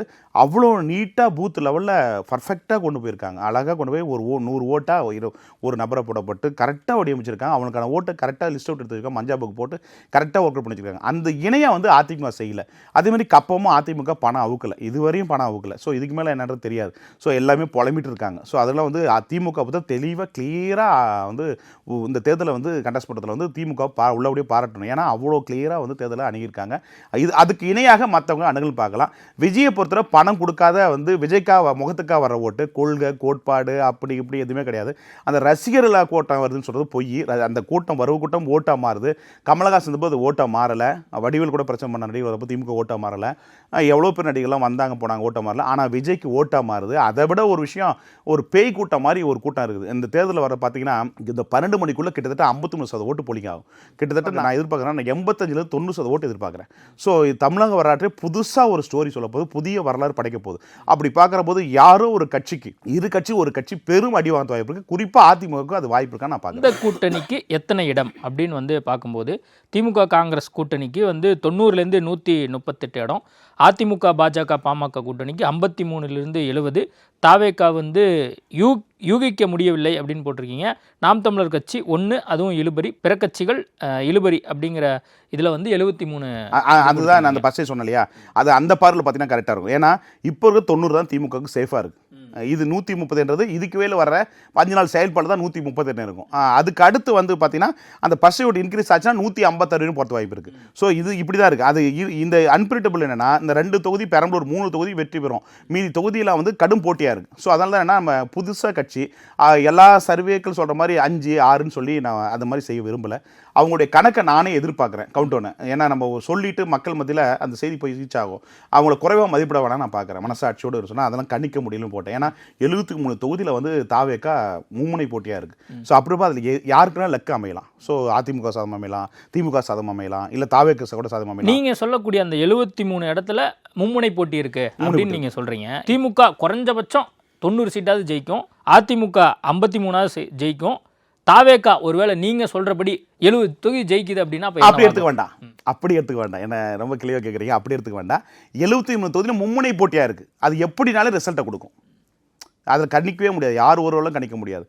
சாதகமாக விஜய்க்கு சாதகம். ஏன்னா அந்த இடத்துல பார்த்தீங்கன்னா எல்லாருமே ஈக்குவல் ஃபைட். இப்போ 90% ஓட்டுனா அதில் எல்லாமே நெக் டு நெக் 1% 2% வராங்க. ஒரு 1000 ஓட்டு 5000 ஓட்டுக்குள்ளே வெற்றி வாய்ப்பு இருக்குது. ஸோ அது எப்படினாலே மார்ஜின் மாறும். ஏன்னா விஜய்க்கு வந்து பார்த்தீங்கன்னா இந்த கூட்டம் மட்டும் இல்லாமல் ஓட்டு போட பெண்கள் கூட்டம் அதிகமாக இருக்குது. ஸோ இன்னொரு விஷயம் என்ன பிரதர், இந்த வரலாற்றில் புதுசாக பார்க்குறதுன்னா இது சக்னி படத்தில் பார்த்துருக்கோம், ஞாபகம் இருக்குங்களா? பேட்டை கொடுத்துட்டு பிள்ளைங்க சொல்லுது ஓட்டு போடுப்போம் அப்படின்னு சொல்ல கதையா. இந்த பிள்ளைங்கள்லாம் வந்து இப்போ டிவிக்கு ஓட்டு போடணும் அந்த ஒரு விஷயம் ஓடிட்டு இருக்கு, குடும்பத்தோட சண்டை ஓடிட்டு இருக்கு. இப்போ நிறைய இடத்துல பார்த்தீங்கன்னா நீங்களும் சொந்த மத சர்க்கிளில் விசாரிச்சு பாருங்க, அப்பா யாருக்கு ஓட்டு போடுறீங்க, இந்த மாதிரி டிவிக்கு ஓட்டு போடுங்க அப்படின்ற ஒரு இதுவும் ஓடிட்டு இருக்கு. இது எவ்வளோ இம்பாக்டை கொடுக்குது, இதெல்லாம் கணிக்கவே முடியாதுங்க. இது கணிக்கல வச்சுக்கவே முடியாது. தமிழ்நாடு முழுக்க 8 கோடி மக்கள், மொத்தம் அதில் வாக்களிக்க தகுதி பெற்றவர்கள் 5,73,00,000 ஓட்டு. அதில் எத்தனை ஓட்டு எத்தனை லட்சம் ஓட்டு எப்படி இந்த மாதிரி சென்டிமெண்ட் ஓட்ஸ் மாறுன்னு தெரியல. அதான் சொன்னது, விசித்திரமான தேர்தல். புதிய சொல்றாங்க உங்க வீட்டில் பசங்களை என்ன சொல்றாங்க? நம்ம வீட்டிலே பசங்க வந்து டிவிக்கு போட்டு தான் சொல்கிறான்னு வச்சுங்க, நம்ம பிள்ளைங்களே சொல்லுன்னு வச்சுங்க. ஸோ என்னையும் ஆட்டு போட்டு வாங்குறீங்க பரவாயில்ல, இப்போ அது மாதிரி இருக்குது களம், யதார்த்தத்தை பேசணும். ஸோ அப்படி பார்க்குறப்போது இந்த ஓட்டு எவ்வளோ ட்ரான்ஸ் ஆகுது. அதான் சொல்லுங்கள், இந்த விஜயை பொறுத்தவரை லக்கி ஃபெலோ. இந்த எலெக்ஷனை பொறுத்தவரை பணம் கொடுக்காத ஒரு பெரிய கட்சியாக, இப்போ திமுக அதிமுக விட ஒரு பிரதான பெரிய கட்சியாக தாவேகா வந்து இந்த இடத்துல அங்கீகாரம் பெறுது பாராட்ட விஷயமா இருக்குது. ஏன்னா எதுவுமே இல்லாமல் இப்போல்லாம் திமுகலாம் கோடிங்கெல்லாம் கொட்டியிருக்காங்க. யூடியூப் ஆடு கூட பாருங்கள், எவ்வளோ ஆடு கொட்டியிருக்காங்க, அதிமுக கொட்டிருக்கு. ஆனால் எந்த ஆடும் எதுவுமே இல்லாமல் மக்களை மட்டும் நம்பி இவ்வளோ பெரிய ஓட்டு வாங்குறது பெரிய விஷயம். அது 2026 பிறகு ஒரு தக்க வச்சுட்டாருன்னா நல்ல சான்ஸ். கூட்டணி மட்டும் விஜய் நல்லா போட்டுருந்தாருன்னா நிச்சயமாக 2026 அவர் தான் முதலமைச்சர். இந்த ஒரு ஆஃபர் அடுத்து கிடைக்குமான்னு தெரியல. ஸோ இந்த ஒரு சான்ஸ் விஜய் கிடைச்சதை அவர் நல்ல விட்டுருக்கு நான் பார்க்குறேன். தற்போதைய அரசியல் சூழலில் கட்சி ரீதியாக வந்து எவ்வளோ வந்து வாக்கு பர்சன்டேஜ் இருக்குது அப்படின்னு சொல்லி வந்து பார்க்கும்போது திமுகவுக்கு 17.70, தாவேகாவுக்கு 16.32, அதிமுகவுக்கு 16.20, காங்கிரஸுக்கு 4.10, பிஜேபிக்கு 3.5, நாத்தாக்காவுக்கு 6, பாமக அன்புமணி அதுக்கு வந்து 2.76, விசிகாவுக்கு 2, சிபிஎம் 1.40, தேமுதிகவுக்கு 1.65 அப்படின்னு வந்து கொடுத்துருக்கீங்க. இந்த ஓட்டுகள் வந்து பார்த்தீங்கன்னா இந்த 17.70 நீங்கள் சொன்னதெல்லாம் வந்து இந்த ஓட்டுகள் கட்சிக்கு இருக்குது. இந்த ஓட்டுகளை தாண்டி வந்து தான் கூட்டணி, தேர்தல் பிரச்சாரம், கேண்டிடேட்டுன்றது தான் அந்த ஓட்டு டிரான்ஸ்ஃபர் ஓட்டு தான் வந்து அந்த கூட்டணிக்கான பர்சன்டேஜ், அந்த இது அப்படி பார்க்கணும். ஸோ இந்த இதை பொறுத்த அந்தந்த கட்சிக்கு வர வேண்டிய ஓட்டுகள் இந்த ஓட்டுகள் அக்யூரன்ஸே இருக்குது. இதை தாண்டி வரதான் வெற்றி வாய்ப்பு கொடுக்கறதா பார்க்கணும். நீங்கள் இதுக்கு முன்னாடி அந்த விஷயத்தில் இனி கூட்டணி ஆட்சியே காலத்தில் வந்து போட்டிருக்கனால அப்போ இந்த முறை வந்து இண்டிபெண்ட்டாக ஒவ்வொரு கட்சிகளும் எவ்வளோ வாக்கு சதவீதம் வாங்கியிருக்காங்க அப்படின்னு நீங்கள் இங்கே சொல்கிறீங்க. அப்போ இந்த முறை வந்து தனிப்பெரும் கட்சியாக எந்த கட்சியும் வர்றதுக்கு வாய்ப்பு இல்லை அப்படின்னு தான் நம்ம புரிஞ்சுக்கணுமா, இல்லை இது எப்படி நம்ம எதுனாலும் நடக்கும்? எலெக்ஷன் பொறுத்து எதுனாலும் நடக்கும். ஏன்னா விஜயுடைய ஓட்டர்ஸ் பெரிய டான்சர். ஒரு 10 லட்சம் 20 லட்சம் 30 சொன்னால் கணிச்சிடலாம் பிரதர். கோடி அது கணிப்பது மிகப்பெரிய சவால். அதெல்லாம் பல கோடி ரூபா பணம் வேணும், சும்மா விளையாட்டு விஷயம் இல்லை. அப்படி போது அது அந்தளவுக்கு ஒரு சவாலான ஒரு தேர்தல் இந்த தேர்தல். ஏன்னா மிகப்பெரிய சதவீத ஓட்டுக்கு ட்ரான்ஸ்ஃபர் ஆகுது. கிட்டத்தட்ட ஒரு 25-30 ஓட்டு ட்ரான்ஸ்ஃபர் ஆகுது. இருக்கிற கட்சியில் தான் ட்ரான்ஸ்ஃபர் ஆகுது. அப்புறம் போது ஏதோ ஒரு கட்சி அடி வாங்க போகுது. அது அதிமுக. என்ன பொறுத்தவரை அதிமுக அதிக அடி வாங்கி நிறைய இடத்துல டெபாசிட் போகணும்னு நினைக்கிறேன். தெரிஞ்சு கரெக்டாக சொல்லணும்னா ஒரு 60 ஒரு 70 தொகுதிகள் டெபாசிட்லுக்கு வாய்ப்பு இருக்குது ஏடிஎம்கே. ஸோ இது எப்படி அவங்க ஈக்குவல் பண்ண போகிறான்னு தெரியல. ஸோ அப்படின்றப்போ திமுகவுக்கு வந்து சேஃப்ட். இன்னொரு விஷயம் வந்து வரலாற்றில் இந்திய வரலாற்றில் பார்க்கணுன்னா ஆளுங்கட்சி இருக்கப்போ ஒரு எதிர்கட்சிக்கு தான் மிகப்பெரிய பலவீனம் ஏற்படும். ஸோ அப்படி பார்க்குறப்போ அதிமுகவுக்கு தான் பலவீனம் ஏற்பட வாய்ப்பு இருக்குது. எடப்பாடி அவர்கள் வந்து பார்த்தீங்கன்னா நிறைய அனுசரித்து போயிருக்கணும். லீடர்ஸ் எல்லாம் விட்டுருக்கக்கூடாது. அவர் நம்பகத்தன்மையை உருவாக்கி இருக்கணும். சகிப்புத்தன்மையோட தலைவராக இல்லைன்னு நினைக்கிறேன். இப்போ சசிகலா அம்மாவை சேர்த்துருக்கணும். ஏன்னா அவங்க அம்மா பதவி கொடுத்தா அவங்க தான். ஸோ அவங்கள அரவணைச்சிக்கணும், தினகரன் அரவணைச்சிக்கணும், ஓபிஎஸ் அரவணைச்சிக்கணும், எல்லாமே வந்து இது பண்ணிக்கணும். இன்னொரு விஷயம், தினகரனுக்கு பழைய செல்வாக்கு இப்போ இல்லை. ஸோ அதே மாதிரி அன்புமணிக்கும் பெரிய செல்வாக்கு இல்லை. ஸோ அப்படின்ற போது வந்து இந்த திமுக கூட்டணி பார்க்குறப்போ கூட்டணியும் பலவீனமாக கூட்டணி. இன்னொரு விஷயம், அவங்க வந்து பார்லிமெண்ட் தேர்தல் பாஜக கூட கூட்டணி வச்சுக்கணும். சட்டமன்ற தேர்தலோட பாஜக கூட்டணி மிகப்பெரிய தவறு. ஏன்னா பாஜக இன்னைக்கும் மக்கள் மத்தியில் ஏற்றுக்கப்படலை. ஸோ பாஜக வந்து மக்கள் மத்தியில் எதிரி தான் பார்க்குறாங்க. அது திமுக ப்ளஸ்ஸாக இருக்குது. ஸோ அதிமுக வந்து பாஜக கூட்டணி வைக்காம இருந்தாங்கன்னா எடப்பாடிக்கு ஒரு எட்ஜ் கூட அமைஞ்சிருக்கும். ஆனால் வச்சது மிகப்பெரிய மைனஸ். பாஜக கூட்டணி வச்சது அவருக்கு வந்து ஒரு பொருந்தா கூட்டணியில் சிக்கி கொண்டார் நான் பார்க்குறேன். நீங்கள் இதுக்கு முன்னாடி சர்வே ஒன்று வெளியிட்டிருந்தீங்க. அப்போ வந்து இதே மாதிரி திமுகவுக்கு 17.7 வரைக்கும் வந்திருந்தது, தாவேகாவுக்கு 19.20 வந்திருந்தது. ஆனால் இந்த முறை கம்மியாக இருக்கு. அதுக்கு இல்லை, அதுதான் என்ன ஆச்சுன்னா ஓட்டு டிரான்ஸ்ஃபர் தான் அதுக்கு அதிகமாகுது. ஸோ அந்த ஓட்டு இருக்குது 16.32 தான் தாவேக்கு இருக்கிறது. ஆனால் டிரான்ஸ்ஃபர் தான் அதிகமாகுது. இப்போ அண்ணாமலை ஆதரவாளர் ஓட்டு டிரான்ஸ்ஃபர் ஆகுது. இப்போ நாம் தமிழ் வந்து டிரான்ஸ்ஃபர் ஆகுது. இப்போ அதுக்கடுத்தது திமுக வந்து சரியாக சொல்லணும்னா 12% ஓட்டுகள் வந்து தாவேக்கு போகிறது வாய்ப்பு இருக்குது. அதே மாதிரி அதிமுகவுக்கு சரியாக சொல்லணும்னா கூட்டணி வந்து 8.50% ஓட்டுகள் போகிறது வாய்ப்பு இருக்குது. விசிகா ஓட்டுகள் நிறைய டிரான்ஸ்ஃபர் ஆகுது. ஸோ வந்து அதில் பார்த்தீங்கன்னா இன்னொரு விஷயம் அதை சொல்லியிருப்போம் பாருங்கள். விஜய் தாவே கட்சிக்கு எந்த கட்சியின் வாக்கில் அதிகம் செல்வதற்கு வாய்ப்பு உள்ளதுன்றது முதல் 5 இடத்துல திமுக தான் முதல் இடத்துல இருக்குது. 2வது இடத்துல ஏடிஎம்கே, அதுக்கு 3வது இடத்துல விசிகா, 4வது இடத்துல பாஜக பாமக, 5வது இடத்துல நாத்தாக்கா இருக்குது. ஸோ இந்த 5 கட்சியில் தான் ஓட்டுகள் வந்து டிரான்ஸ்ஃபர் ஆகுது. ஸோ டிரான்ஸ்ஃபர் போது தான் அந்த 25 30 அது தொகுதி வாரியாக மின்னப்பண்ண இருக்குது. சில தொகுதியில் வந்து ஏற்றம் அதிகமாச்சுன்னா வெற்றி வாய்ப்புகிட்ட நிகராக வரும். அதான் இந்த 73 இழுபறிக்கான வரதுக்கு காரணம் சொல்லுது. ஏன்னா இந்த இந்த இந்த கட்சியில் ஓட்டு இப்போ உதாரணத்துக்கு எடுத்திங்கன்னா கொங்கு பெல்ட் ஃபுல்லாக வந்து பார்த்தீங்கன்னா பிரசாதி சமூகத்தை சேர்ந்தவர்கள் ஓட்டுகள் நிறைய தாவேக்க போகுது. ஆனால் சில குறிப்பிட்ட சமுதாயத்தின் ஓட்டுகள் வந்து தாவேக்க போல. ஸோ அந்த உடைய மைனஸும் இருக்குது. அப்படி பார்க்குறப்ப இது எப்படினாலும் வந்து சில குறிப்பிட்ட இடங்களில் வந்து ஓட்டுகள் வந்து மாறிச்சுன்னா டிரான்ஸ்ஃபர் மாறிச்சுன்னா அதிக வாய்ப்பு இருக்குது. அதாவது மும்முனை ஃபைட்டர் வந்து கிட்டத்தட்ட 73 தொகுதியில் இருக்குது. அது எப்படினாலே சாதகம். அப்படி அமைச்சா தாவேக்கா வந்து நிறைய சீட்டு கூட வாங்கலாம், இப்போ அதிமுக வாங்கலாம், இதில் எதுனாலும் ஷேர் பண்ணிக்கலாம். ஸோ அந்த மாதிரி சூழல் இருக்குது. 5 இடத்துல வந்து பிடிக்க வாய்ப்பு, 5 கட்சியினுடைய ஓட்டுகளை தாவேக்கா பிரிக்குது. அதுதான் என்ன 16 அவங்களுக்கு இருக்கிறான ஓட்டு. ஆனால் டிரான்ஸ்ஃபர் ஆகுது தான் அதிகமாக டிரான்ஸ்ஃபர் ஆகும். அதுதான் இந்த எலெக்ஷன் பற்றி விஜய் இஸ் கிங் மேக்கராக நான் பார்க்குறேன். ஓகே, இப்போ அதிமுகவுக்கு 16.20, காங்கிரஸ்க்கு 4.10, பிஜேபிக்கு 3.5. அப்போது கடந்த முறை ஓவராலாக நாடாளுமன்ற தேர்தலில் நாங்கள் 18% வாங்கிட்டோம், பிஜேபி 11% வாங்கிடுச்சு அப்படின்னு ஒரு தகவலை வந்து வச்சாங்கல்ல. 21 தேர்தலை ஒப்பிடாதீங்க, 2021 தேர்தலை ஒப்பிடாதீங்க. எந்த தேர்தலும் ஒப்பிடாத தேர்தல் இந்த தேர்தல். தெளிவடைஞ்சிங்க. இந்த பழைய தேர்தலை நாங்கள் பழைய அர்த்தமெட்டிக் எடுத்துக்கவே எடுக்காது, பொருந்தாது. இது இந்த எலெக்ஷன் அப்படி பார்க்கவே பார்க்காதீங்க. இந்த பார்வையே வேறு. ஸோ இந்த எலெக்ஷன் வந்து புது வரலாறு, புது ஸ்டோரி தமிழ்நாடு சொல்ல போகுது. நீங்கள் அதை 18% ஓட்டுகள் வந்து பார்த்தீங்கன்னா அது அண்ணாமலை முகத்துக்காக விழுந்த ஓட்டு. அதே அண்ணாமலை அதே ஃபார்மில் இருக்கார். அப்போது பாஜக தலைவராக இருந்தானே அது கதை வேற. ஸோ அது பாஜக அண்ணாமலை முகத்துக்கு வந்த மோடிக்கோ அமித்ஷாக்கு வந்து அல்ல. அந்த கூட்டம் நயினார் முகத்தை பார்த்து ஓட்டு போட மாட்டாங்க சார். இங்கே என்னன்னா, இப்போது ஸ்டாலின் வந்து ஒரு leader, Edappadi is politician, Udhayanidhi வந்து பொலிட்டிஷியன். ஆனால் விஜய் அண்ணாமலை வந்து ஒரு கரிஸ்மாட்டிக் லீடர், கிங் மேக்கர், அது ஒரு லீடர். ஸோ விஜய் வந்து ஒரு சினிமா மூலம் வந்து ஒரு லீடராக உருவாயிட்டார். இவங்களாம் லீடருக்கும் பொலிட்டிஷியனுக்கும் வித்தியாசம் இருக்குது. ஸோ அண்ணாமலைக்குன்னு ஒரு முகம், ஒரு ஃபேஸ் வேல்யூ, அவரும் ஒரு முதலமைச்சருக்கான முகம் உருவாயிருக்கு. ஆனால் அவர் ஒரு கட்சியோ தலைவரானா ஜெயிப்பார். இதுமாதிரி பிஜேபி தான் இன்னைக்கு என்றைக்குமே வாய்ப்பு இல்லை. ஸோ தேய்பிரை தான் அவர் வாழ்க்கை வந்து முடிஞ்சு போட வச்சுக்கலாம். இந்த இருக்கிற கூட்டம் வந்து அவர் ஒரு தலைவனாக உருவாக்காது. ஒரு 38 வயசுக்குது. அவர்லாம் தனித்துவமாக வரும்போது நாம் தமிழ் சீமான ஒரு கட்சி ஆரம்பிச்சு, அது மாதிரி வந்து விஜய் மாதிரி ஒரு கட்சி ஆரம்பிச்சு, அவர் கட்சி ஆரம்பிச்சா 31க்கு சிஎம் ஆகிறது கூட வாய்ப்பு இருக்குது. ஏன்னா இந்த முறை திமுக தான் ஆட்சிக்கு வரப்போது, எந்த மாற்றமும் இல்லை. 31க்கு வந்து இப்போ பேஸ் போட்டாங்கன்னா 31க்கு அண்ணாமலை கூட்டணி ஏற்கனவே அமைச்ச அனுபவம் இருக்குது. கூட்டணி அமைச்சார்னா சிஎம் ஆகிறது கூட வாய்ப்பு இருக்குது. ஏன்னா இப்போ விஜய் வந்து பார்த்தீங்கன்னா ஒரு பட்டி சமுதாய ஓட்டுகளை 70 ஆண்டுகளாக 2 கட்சியுமே அறுவடை பண்ணாங்க. இப்போ விஜய் அறுவடை பண்ணுறாரு. அது பண்ணுற போது அண்ணாமலைக்கெல்லாம் மிகப்பெரிய ஆஃபர். பேசும்போது நிறைய இடங்களில் பெண்கள் ஓட்டை விஜய் பிரிக்கிறாரு, அதே மாதிரி பட்டியல ஓட்டை வந்து விஜய் அதிகமாக பிரிக்கிறாரு, கணிக்க முடியாத தேர்தலாக இருக்குது அப்படின்லாம் சொல்லிட்டு கடைசியாக திமுக தான் வருதுன்னு சொல்கிறீங்களே, அது என்ன ஃபேக்டர் வந்து திமுக மீண்டும் ஆட்சிக்கு வர்றதுக்கான சூழலாக அமையுது? நீங்கள் பேசுனதில் அதிகமாக தாவேக்கா, விஜய், பெண்கள் ஓட்டு, குழந்தைங்கள்லாம் கன்வின்ஸ் பண்ணுறாங்க அப்படிங்கிறதெல்லாம் சொல்லிட்டு கடைசியாக திமுகங்கிறத மறுபடியும் சொல்லி, அப்போ விஜயனுடைய ஃபேக்டர் விஜய் நினைக்கிற மாதிரி அப்போ அவர் சிஎம்மாக வர்றதுக்கு வாய்ப்பே இல்லையா? இந்த எலெக்ஷன் இல்லை. 5,73,00,000 விஜய் அவர்கள் 2 கோடி ஓட்டு வாங்கணும். 2.5 கோடி ஓட்டு வாங்கினா தான் சிஎம் ஆக முடியும். ஆனால் தற்போதைய சூழல் பார்த்தீங்கன்னா 1,40,00,000 ஓட்டுக்கிட்ட இருக்குது. அதுக்கு மேலே எவ்வளோ ஏறுன்றது கணிக்க முடியாது. இப்போது புள்ளி விவர அடிப்படையில் இறுதி வாக்காளர் பட்டியலில் 5,73,43,291 பேர் இருக்காங்க. அதில் பெண்கள் வந்து 2,93,04,905 பேர் இருக்காங்க. நீங்கள் ஒரு சில இடங்களில் பேசும்போதும் சரி, நானும் நிறைய பேர்ட்ட பெண்கள்கிட்டலாம் பேசும்போது என்ன சொல்கிறாங்கன்னா, நாங்கள் டிவி கேக்கு போடலான் இருக்கோம் அப்படின்னு சொல்லி ஒரு 35 வயசுக்குள்ளே இருக்கிறவங்க நிறைய பேர் அதிகமாக இருக்காங்க. அது தாண்டியவும் இருக்காங்க. அந்த வயசு இந்த 2,93,00,000 மக்கள் இருக்காங்கல்ல பெண்கள், அவங்களோட பெருவாரியா எத்தனை பேர் போறதுக்கு வாய்ப்பு இருக்குன்னு நீங்க? திமுக தாவேக்கா 2 பேர் தான் அதை ஓட்ட வாங்குறாங்க. அதில் சொல்லியிருக்கேன் பாருங்க, இதே சொல்லியிருப்பேன். பெண்கள் அதிகமாக வந்து பார்த்தீங்கன்னா 30 வயசுக்குள்ள வந்து பார்த்தீங்கன்னா விஜய்க்கு தான் அதிகமாக ஓட்டு போகிற வாய்ப்பு. ஸோ அதுக்கு தாண்டி பெண்கள் இந்த பலன் பெறாங்க, 1000 ரூபாய் பலன் பெறாங்க இல்லையா?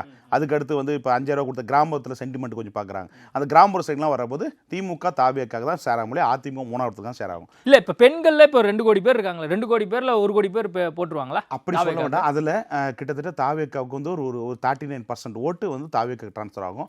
மீதி ஓட்டுகள் அதிமுக திமுகவுக்கு ட்ரான்ஸ்ஃபர் ஆகும். அதில் திமுகவும் தாவேக்கவும் அதிமுகவும் அந்த ஓட்டுகளை அறுவடை பண்ணுவாங்க. கிராமப்புறங்களில் அதிமுக இன்னைக்கு கூட ஸ்ட்ராங்காக இருக்குது. ரெட்டலைக்காக ஒரு வேல்யூ இருக்குன்னு சொல்ல, அந்த கிராம பகுதியில் வந்து தாவேக்கா கொஞ்சம் வீக்காக இருக்குது. அந்த இடத்துல திமுக அதிமுகன்னு போட்டியாக வரும். நகர்ப்புறங்களை பொறுத்தவரை நல்ல ஸ்ட்ராங்காக தாவேக்கா இருக்குது, அதில் எந்த மாற்றமும் இல்லை.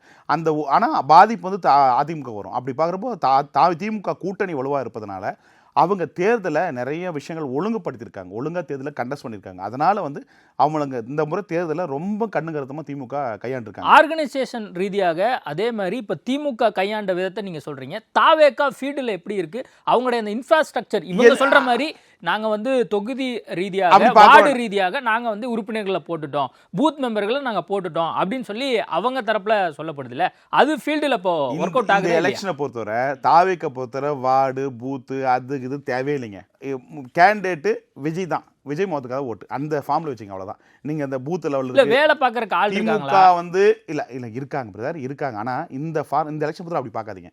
இந்த எலெக்ஷன் தாவேக்க பொறுத்தவரை வேற மாதிரி பார்வையில் பாருங்க. அதாவது திமுக உட்கட்டமைப்பு அதிமுக உட்கட்டமைப்பு போல அப்படி பார்க்க வேண்டாம். இது விஜய்க்காக ஃபிக்ஸ் ஆயிட்டான். நீங்க பிரச்சாரம் விஜய் பண்ணா என்ன பண்ணா கட்டினா அவசியமே இல்லை. கம்மியா தான் பண்ணிருக்கு. இந்த எலெக்ஷன் அவசியமே கிடையாது. ஸோ பண்ண வேண்டிய அவசியமே இல்லை. இந்த எலெக்ஷன் பூரா முடிவு பண்ணிட்டான். ஸோ விஜய்க்கு வந்து கரூர் சம்பவம் வந்து ப்ளஸ். ஏன்னா அதனால அவர் பிரச்சாரம் பண்ணா இந்த திமுக வந்து ஃப்ரீடம் விட்டுக்கணும். 21 நாம்ஸ் எல்லாம் போட்டு பண்ணக்கூடாது. அது பண்ணது வந்து மக்கள் மத்தியில் என்ன கரூர் சம்பவத்துக்கு பிறகு ஒரு கூட்டம் வந்து தானே வருது. அந்த ஒரு ப்ளஸ் அமைஞ்சால விஜய் தான் சொன்ன லக்கி ஃபெலோன்னு சொல்கிறேன். இந்த மாதிரி ஒரு லக்கு யாரும் கிடைக்காது. பணம் கொடுக்காம பூத் லெவலில் இல்லாமல் ஒரு ஒழுங்கான பொலிட்டிக்கலாக ஒரு ஆர்கனைசேஷன் ஒழுங்காக இல்லாமல் அது எம்ஜிஆர் வந்து ரசிகரையும் தனியாக வச்சார், அரசியல் தனியாக வச்சார். ஆனால் ரசிகர் மன்றத்து மூலமா வந்த ஆட்களை உருவாக்கி இந்த அளவுக்கு விஜய்க்காக மட்டுமே ஓட்டுறது பெரிய விஷயம், சவாலாக பார்க்கணும். நீங்கள் எடுத்துக்கணும். ஏன்னா இந்த எலெக்ஷன் பொறுத்தவரை பூத் லெவலில் வார்டு லெவலில் நிர்வாகம் அந்த திமுக கட்ட செய்யுது, அதிமுக கட்ட செய்யுது. ஆனால் விஜய்க்கு செய்யலனா கூட ஓட்டு போட முடிவு பண்ணிட்டாங்க. ஸோ இந்த எலெக்ஷன் பொறுத்தவரை விஜய்க்கு பூத் லெவலில் வார்டு லெவல்ன்ற விஷயத்தை விட விஜய்ன்ற முகத்துக்காக விசில் சின்னம் பட்டி தொட்டி கிராமம் தூரம் போய் சென்றடைஞ்சிருக்கு. அதனால ஓட்டு போட தயாராயிட்டாங்க. நாம் தமிழர் கட்சிக்கு வந்து 6% நீங்கள் சொல்லியிருக்கீங்க. கடந்த முறை அவங்க வந்து நாடாளுமன்ற தேர்தலில் 8% வரைக்கும் வந்து வாக்குப்பட்டிருந்தாங்க. அப்போ வந்து இந்த முறை கம்மி ஆகுது அப்படிங்கிறது ஃபீல்டில் சொல்லக்கூடிய ஒரு விஷயமா இருக்கா? ஆமாம், கட்டாயம் இருக்கு. அவங்க 2021 பொறுத்தவரை நாம் தமிழர் வந்து பார்த்தீங்கன்னா மாற்றத்துக்கான தலைவராக பார்க்கப்பட்டாங்க. நானே நாம் தமிழ் ஓட்டு போட்டேன். பட் ஆனால் இப்போ வந்து மாற்றத்துக்கு வரும்போது விஜய் வராரு. ஸோ அப்புறம் போது புதுமையாக வரும்போது அதை தான் நாடுவாங்க. அப்புறம் இன்னும் விஷயம் சீமான் செய்த தவறு என்னன்னா, இந்த அதிமுக திமுகவை தான் விமர்சனம் செய்யப்பட்டுக்கணும். தொடர்ந்து 6 மாதங்களாக பார்த்தீங்கன்னா விஜயை மட்டுமே வந்து அடிக்கிறாங்க. அது வந்து அவங்களுக்கு பின்னடைவு தரும். அதுதான் வந்து இந்த தேர்தலில் அவங்களுக்கு பர்சன்டேஜ் ஓட்டு குறையதுக்கான காரணமே. ஓட்டு போகிறப்போ ஓட்டை ஏற்றிலாம் சார், விஷயம் இல்லை. அவங்க எதை நோக்கி போகிறாங்கன்னா ஆளுங்கட்சி ஆண்ட கட்சி இந்த 2 பேருமே ஊழல் கட்சிகள், கலெக்ஷன் கரப்ஷன் கமிஷன் கட்சி 2 ஆட்சி ஒழிஞ்சு நான் வரேன் எனக்கு ஒரு புதுமையாக கொடுங்கன்னு போய் தான் மக்கள் மத்தியில் ஓட்டு மிஸ் ஆயிருக்கும். அதை விட்டு விஜய் வந்து இன்னும் என்ன ஓட்டு வாங்க போறாரு, என்ன பர்சன்ட் வரும், என்ன சீட்டு வர்றது இந்த எலெக்ஷனில் வந்தால் தான் முடிவு தான் தெரியும். 1000 தான் ஆய்வாளரானாங்களா இருந்தால் கூட கணிப்பாளராக இருந்தால் கூட நாங்களே எதிர்பார்ப்பது எவ்வளோ ஓட்டுறது இந்த எலெக்ஷன் முடிவில் தான் தெரிய வரும். இதுதான் யதார்த்தமான உண்மை. அப்படி பார்க்குறபோது இவ்வளோ போன்ற ஒரு சீமான் போன்ற அறிவாளிகள்லாம் என்ன பண்ணா அதிமுக திமுக தான் விமர்சனம் பண்ணி தான் ஓட்டு அவங்க இன்க்ஸ் பண்ணிக்கணும். அவங்க என்ன பண்ண தொடர்ந்து விஜயை மட்டுமே போட்டியாளர் எடுத்துக்கிட்டாங்க. ஸோ அது அவங்களுக்கு பலவீனத்தை தரும். இந்த தேர்தல் முடிவில் அது வரும் பார்க்குறேன். ஓகே, இப்போ முதலமைச்சர் வேட்பாளராக மு.க. ஸ்டாலின் அவர்கள் திமுக சார்பாக இருக்கார். அதிமுக சார்பாக எடப்பாடி பழனிசாமி, நாம் தமிழர் கட்சி சார்பாக சீமான் அவர்கள், அதே மாதிரி தாவேக சார்பாக விஜய் அவர்கள். நம்ம அப்படியே கொளத்தூரில் மு.க. ஸ்டாலின் அவர்கள் வெற்றி பெறாது, அது மாற்றம் இல்லை. அதுக்கு வெற்றி உறுதி. சேப்பாக்கம் வெற்றி உறுதி பிரதர். மீதி எல்லாமே திமுக தாவேக பிரதர். அந்த மாதிரி தான் வாய்ப்பு இருக்குது. இப்போ வந்து பார்த்தீங்கன்னா எதை சொன்னேன், எக்மோர் சொன்னேன், ராஜமோகன், தமிழ் பிரசன்னா அவங்களுக்குள்ள போட்டியாக இருக்குது. இந்த மாதிரி தாவேக திமுகன்னு போட்டியாக இருக்குது. ஸோ அதே மாதிரி தீநகரில் பார்த்தீங்கன்னா புஷி ஆனந்தும் அதுக்கடுத்து சத்யாவும் 2 பேருக்குள்ள போட்டியாக இருக்குது. ஸோ இந்த மாதிரி சென்னையை பொறுத்தவரை பெரிய அளவில் தாக்கத்தை, அது இல்லாமல் சென்னையை பொறுத்தவரை சதவீதம் ஓட்டு அதிகமாகும். இந்த முறை இப்போ இதுவரையும் பார்த்துற இல்லாத அளவுக்கு வரலாற்றில் புதுசாக சதவீதம் ஓட்டு இன்க்ரீஸ் ஆகிறத நீங்கள் இந்த தேர்தலில் பார்க்கலாம். எடப்பாடி பழனிசாமி இப்போ அங்கே போட்டிட்டாரு. அவருக்குலாம் வந்து இப்போ கடைசியாக தாவேகா வேட்பாளரே வந்து சரி பண்ணிட்டாங்க, வெற்றி உறுதி பண்ணிட்டாரு. அப்பீல் முடிஞ்சது, வெற்றி வெற்றி வெற்றி ஊர்ஜமாகி போச்சுன்னு எடுத்துக்கலாம். அந்த தொகுதியில் வெற்றி பெற்று விடுவார். ஓகே, இப்போ காரைக்குடி தொகுதியில் சீமான், மாங்குடி, தேர்போகி பாண்டி, பிரபு இவங்களுக்கான இதை பற்றி நம்ம ஆல்ரெடி பேசியிருந்தோம். இப்போ சீமானுடைய எதிர்காலமும் நாம் தமிழர் கட்சியினுடைய எதிர்காலமும் இப்போ இனிமேல் இந்த தேர்தலுக்கு பின்பாக எப்படி இருக்க போகுது? ஆலோசகராக நான் சொல்லணும்னா எண்ணங்களை மாற்றிக்கொள்ள வேண்டும், கூட்டணி வைக்க வேண்டும். தனி ஒருவராக போகிறது கடினம். இனி வரும் காலத்துக்கு கட்சிகள் அதிகமாகி போச்சு. அதில் நம்ம வந்து சூழ்நிலையை கருதணும். எதிர்வரும் காலங்களில் அண்ணாமலை, சீமான், விஜய் போன்றவர்கள் கூட்டணி அமைத்து 31 ஆட்சி பிடிக்கலாம். இல்லை அண்ணாமலை, சீமான், அன்புமணி ராமதாஸ் மிகப்பெரிய கூட்டணி அமைத்து ஆட்சி பிடிவதற்கு வாய்ப்பு நோக்கி காரணத்தில் நல்லாயிருக்கும். அதை விட்டுட்டு நான் தனித்துவம் மறுபடியும் சொல்லி தொண்டர்களையும் விரக்தி அடைய வைத்து தமிழ்நாட்டு மக்களுக்கும் ஒரு நல்ல லீடர் வந்து தன்னுடைய வெற்றி மக்களுக்கு பணியாற்றதை வந்து சட்டமன்றக்குள்ளே பணியாற்றுறது வந்து இல்லாமல் இது தவறுறதை வந்து மாற்றிக்கொண்டு இனி ஒரு காலத்துக்கு இந்த முடிவுக்கு பிறகு ஒரு மனமாற்றம் ஏற்பட்டு அரசியல் புரிதலோடு ஒரு நல்ல எண்ணத்தோடு சிந்திச்சார்னா நல்லா இருக்கும்னு எதிர்பார்க்குறேன். திருச்சி கிழக்குலையும் பெரம்பூர்லையும் விஜய்க்கான ஸ்பேஸ் எப்படி இருக்கு? அவரு 2 தொகுதியிலும் வெற்றி பெறுவார். கிழக்கு வந்து கஷ்டம் பிரதர். ஏன்னா இறுதிராஜ் வந்து மிகப்பெரிய பணக்காரர். யதார்த்தமாக வந்துன்னா சட்டமன்ற சம்பாதிக்க நோக்கத்திற்காக அவர் அல்ல. கிட்டத்தட்ட பல கோடி ரூபாய் வந்து வருமானம் ஈட்டப்பட்டக்கூடிய நபர். அப்படி பார்க்குறப்ப அந்த தொகுதியில் சபை மூலமாக நல்லா செஞ்சிருக்காரு. அதெல்லாம் அங்கே வந்து 2 பேருக்கும் இழுபறியாக இருக்குது. அதில் விஜய்க்கு வந்து அங்கே கொஞ்சம் கஷ்டம் தான். ஆனால் பெரம்பலூர் பொறுத்தவரை நிச்சயமாக வெற்றி பெற்று சட்டமன்றத்துக்கு விஜய் போகிறார், எந்த மாற்றம் இல்லை. ஆனால் இதே திருச்சியில் வந்து அந்த வாய்ப்பு எதிர்பார்க்குறது கடினமாக எதிர்பாருங்க. ஏன்னா அந்த சாதி இவரும் கிறிஸ்டின் அவரும் கிறிஸ்டின்ற போது அந்த கிறிஸ்டின் சமுதாயத்து ஓட்டில் களத்தில் இருக்கிற ஆட்கள், ஸோ அந்த யதார்த்தமாக இருக்கிற சபை மூலமாக இருக்கிற ஆட்கள், அதெல்லாம் இருதராஜிக்கு ப்ளஸ்ஸாக இருக்குது. இந்த பெரம்பலூர் தொகுதியில் விஜய்க்கு ப்ளஸ்ஸாக இருக்குது. ஆர்டி சேகரை போட்டது தப்பு, அதே மாதிரி திலகபாமா பாமக கொடுத்தது தப்பு. ஸோ அவருக்கு சாதகமாக அந்த களம் அமைஞ்சிருக்குன்னு பார்த்துக்கலாம். தேமுதிக சார்ந்த பொதுச் செயலாளர் இருக்கக்கூடிய பிரேமலதா விஜயகாந்த் அவங்க விருதாச்சலத்தில் போட்டிடுறாங்க. அவங்களுக்கு வெற்றி பெற்றுவாங்க. அவங்க மகனும் வெற்றி பெற்றுவார். அவங்க கட்சியை காப்பாற்றிக்கிட்டாங்க. ஸோ புத்திசாலின அரசியல்வாதி, பிழைக்க தெரிஞ்ச அரசியல்வாதி. விஜயகாந்த் இருந்தால் கூட இவ்வளோ பண்ணியிருக்க மாட்டார். விஜயகாந்தை புகைப்படத்தையும் விஜயகாந்த் பெயரையும் வைத்துக்கொண்டு இன்னைக்கு கட்சிக்கு உயிர் கொடுத்து விட்டான்னு பார்க்கலாம். தம்பிக்கு ஒரு ராஜ்யசபா எம்பி, அவங்க மகன் எம்எல்ஏவும் ஒரு 5 சீட்டோட சட்டமன்றத்துக்கு போய் தன் கட்சியையும் எதிர்காலத்தையும் அந்த நம்பி தொண்டர்களையும் காப்பாற்றி கொண்டான்னு பார்க்கலாம். நீங்கள் மக்களுக்கும் அதே மாதிரி கட்சிகளுக்கும் சொல்ல விரும்புறது என்ன? காசு வாங்காமல் நேர்மையாக ஓட்டு போடணும், நல்லவர்களை தேர்வு பண்ணணும், படித்தவர்களை தேர்வு பண்ணணும், மாற்றம் வேணும். படித்த அறிவாளிகள் நாட்டை ஆண்டா சிறப்பாக இருக்கும்.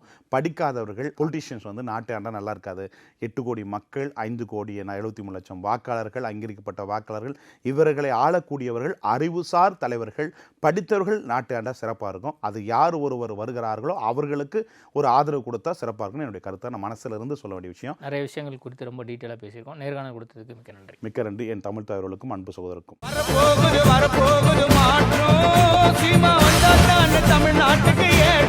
குலு குலுன்னு காத்து வீசுது. உங்கள் சத்யாவில் குளு குளு ஏசி ஆஃபர். உங்கள் சத்யா.